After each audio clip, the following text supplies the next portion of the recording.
Happy New Year, everybody, and thank you for stopping by my channel today. My name is Daryl. I'm out here in the workshop, and we're going to look into something that I've been denying myself the joy of for quite some time, and I've been ignoring it, but it's not going away, so I've got to, take a little time and see what's going on with this.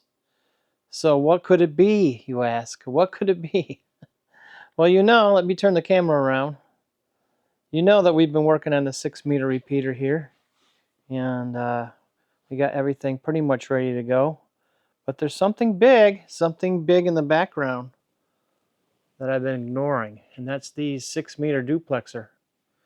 All right, so yeah, we picked these up quite a while ago. Let me grab a flashlight here, and we picked these up, and I have no idea if they're going to work for our cause or not.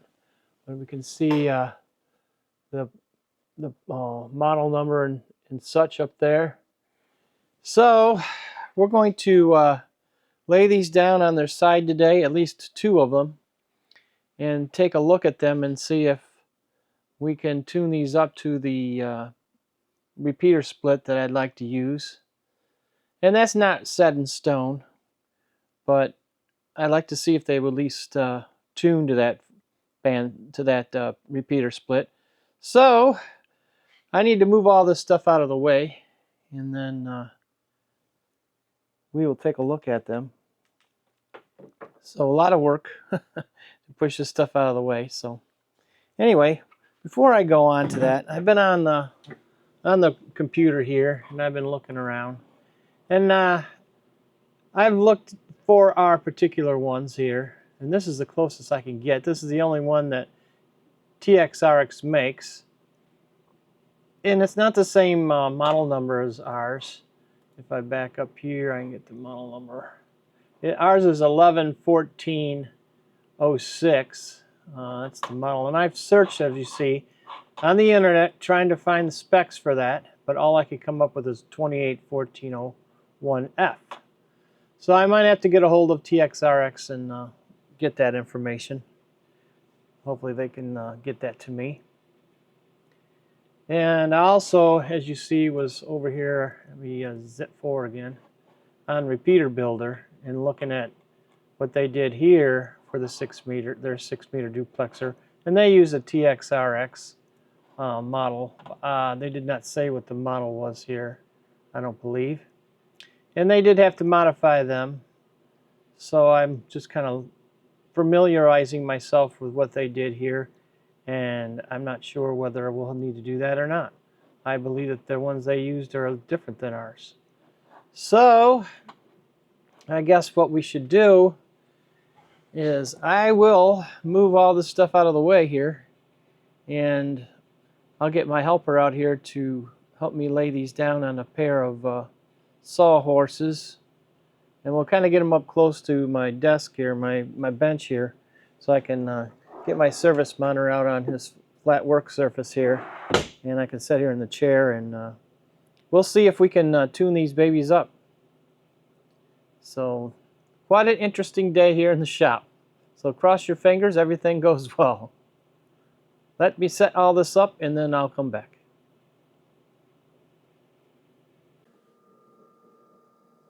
Okay, I have the service monitor set up here, and I got the cables connected up to one of the duplexer cavities, and we're going to start out with the cavity in its fully depressed state.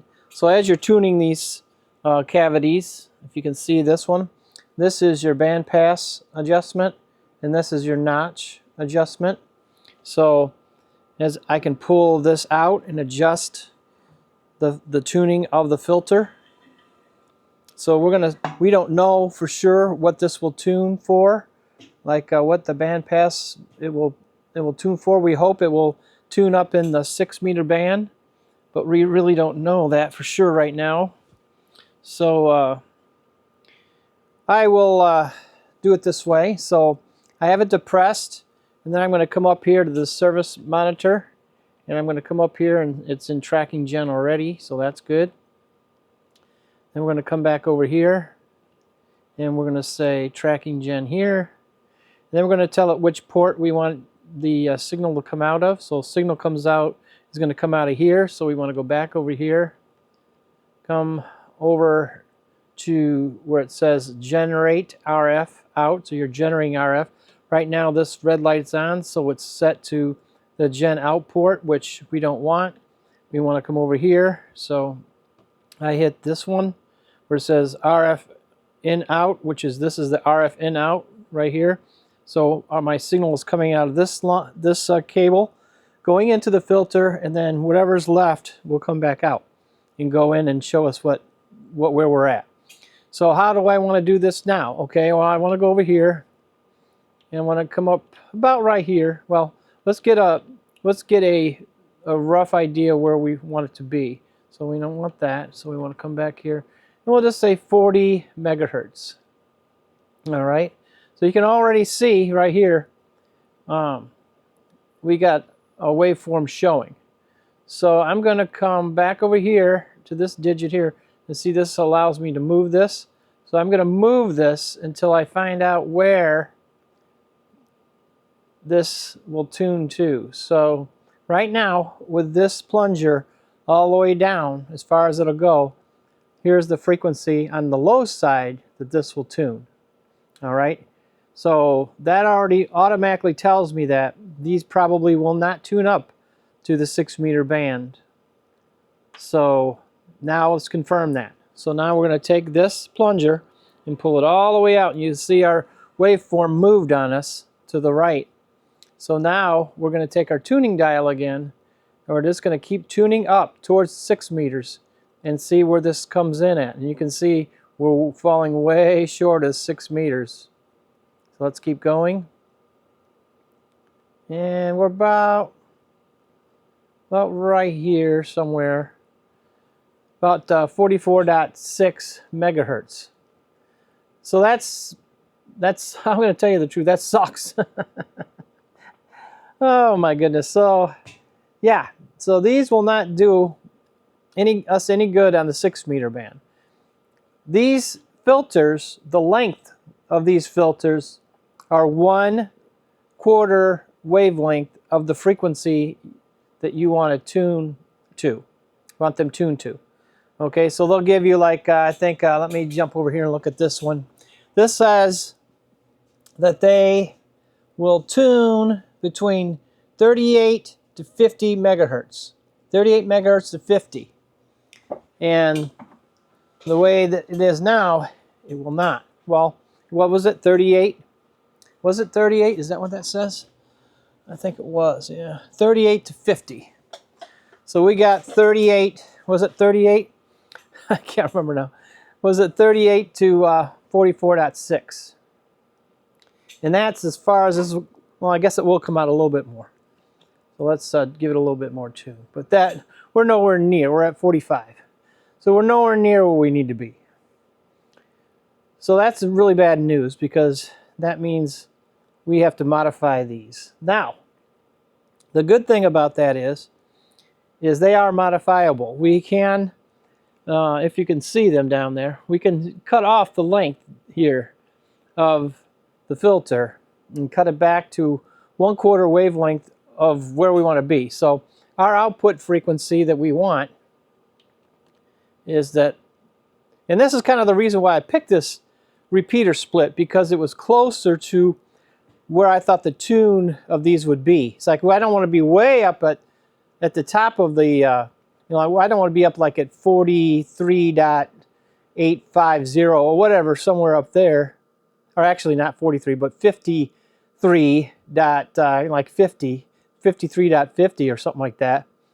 Because I know that these wouldn't tune there. So I figured, well, if I get a split down in 51.850 for the output, I would be closer for these to be able to tune to, but they're nowhere close.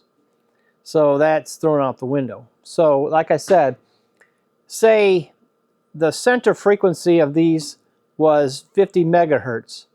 That would be, for 50 megahertz, would be 1/4 wavelength of 50 megahertz. So you can calculate that all out and find out how much to cut off of one of these. So I would probably tune it in if I'm going to cut stuff off. Luckily, I'm in a position where I can modify them. If they had already been modified further up the band, like 60 megahertz, I would not be able to do this. But what's going to happen is they're going to have to be modified.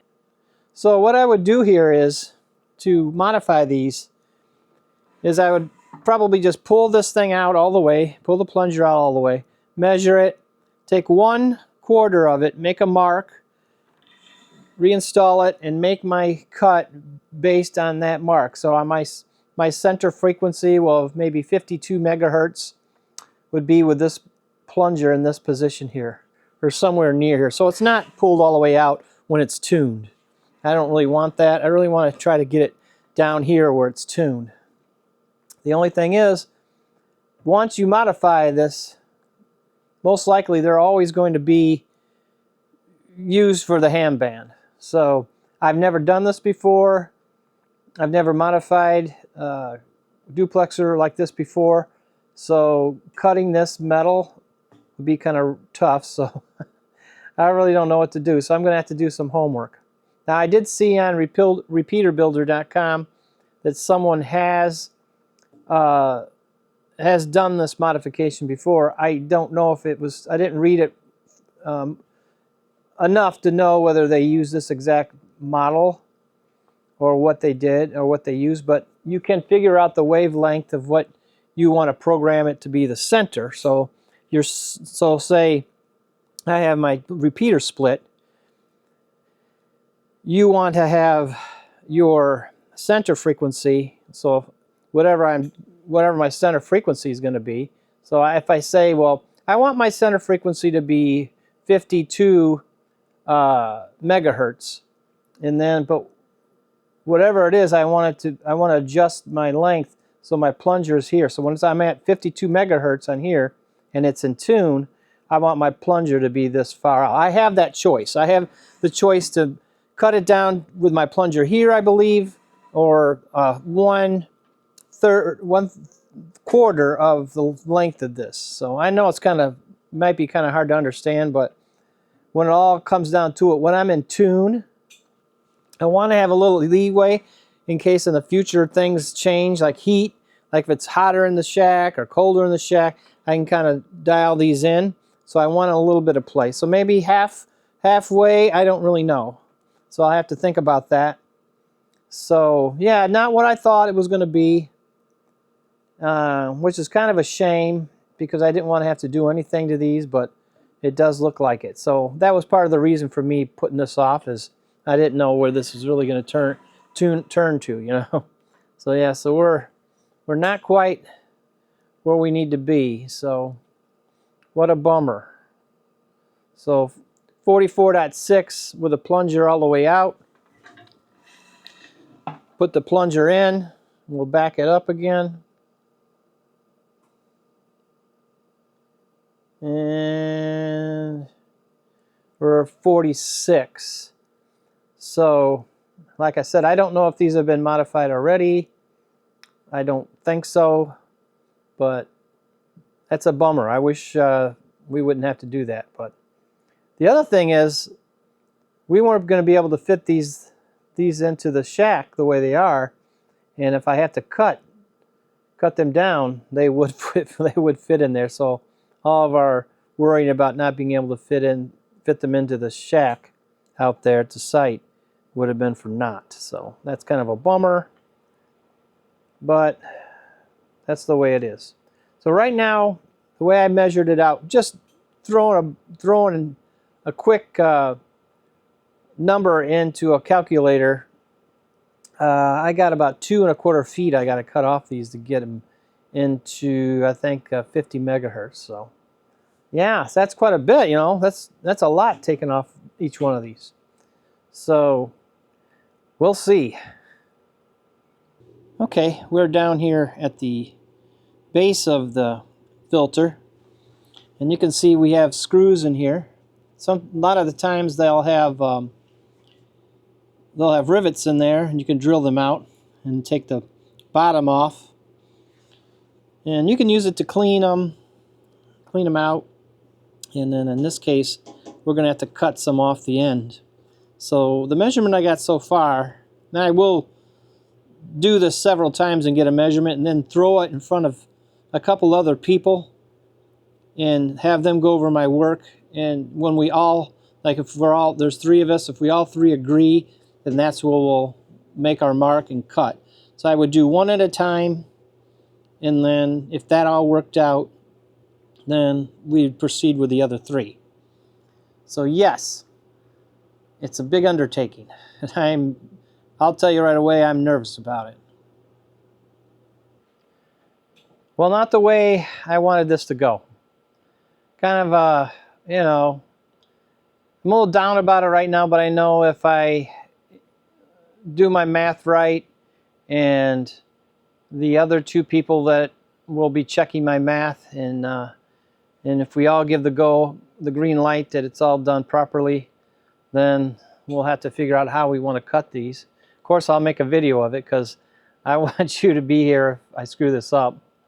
But I'm thinking that if we do it the right way and we make our calculations right, that we can modify these and make them work. Now, if you go on to repeaterbuilder.com, you'll see, if you look in the duplexer part there, the duplexer section there, you'll find the modification that was made there.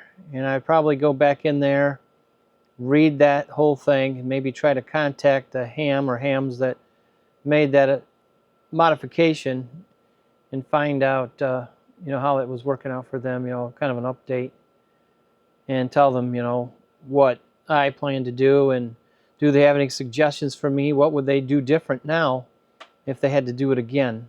Like if these were theirs and they're going to do a second set, what would they do different this time, you know? And throw at them what I believe that I want to do and see if they agree with that too. So, yeah. So just take your time. A lot of things in life, don't rush into it, you know? I can't, that's just something I learned over the years, that even now I could just today just start cutting on these things, and maybe they would work and maybe they wouldn't. But I don't want to make a mistake with these, so I will do my homework and take my time, and we'll have a little consensus with a couple other guys. And I know a guy who's modified duplexers before, so I'll consult him too and see what he says, and we'll make our plans from there. And I'll keep you updated on this when I find out what's going to happen here. But you know, first day of 2025, and I already got my first problem of the year. So it's not really a problem. I kind of knew 7 feet is pretty tall. That's how long these are right now, and it didn't seem like it would be 1/4 wavelength for 6 meters. So we'll find out. But what I do, you know, as far as how much need to be cut off and how to modify these, I don't know. Like down inside there, we have the loops in there, the capacitance loops. In that modification I looked at, they did modify those as well, and I assume I have to modify mine too. So it's possible that I'll be able to find their, or follow their modification right to the T and modify these and see what they do. So this is part of the fun of the whole thing. You got to have fun with this kind of stuff. Don't see it as an obstacle. See it as a learning experience. I'm going to learn a lot by it, because I'm going to have to figure out the wavelength and how long it's got to be. And you really get into the nuts and bolts of how these things are manufactured and how they work. And it can do nothing but help you along the way, you know, for the next time that you have, you know, something come up like this. So, yeah. So I'm kind of bummed. I thought I'd be able to just lay them up here and tune them up and we'd be done. But it didn't happen that way. And we'll make them work. We got to make them work. We paid for them, and they weren't cheap. There's 4 of us that went together and bought these things. So once I run it past the other 3 guys, we'll make our decision what to do, and then maybe I'll come over here and get a sawzall and start cutting on these. I don't know. I thought about taking it to a machine shop and have them, maybe they can cut it off with a laser or something a little bit more precise than what I can do. So we'll see. I'll check it out. But this will be put on the back burner for a little while I make my calculations and learn about this modification and see if I can find a machine shop around to cut these down for me, and then we'll go from there. But anyway, that's that. So I appreciate you being here today. I appreciate you stopping by my channel and watching the video. And of course, if you have any knowledge on this, or you have a comment you would like to leave on this, and maybe suggestions of how to modify these, maybe you've done it before, or maybe you know somebody who's done it, or you can send me to a website, that would be great. But thank you for being here today. Thank you for watching the video. I really appreciate my subscribers, and I appreciate the people who stop by the channel just to watch the videos. I really do appreciate it a lot. So subscribe if you like to keep notified of things that are going on here in this project. Subscribe, and then you'll find out what's going on. Otherwise, you just get to be lucky and see my video pop up in front of you again one day or something like that. But anyway, thank you for being here today, and Happy New Year to everybody, and we'll see you next time.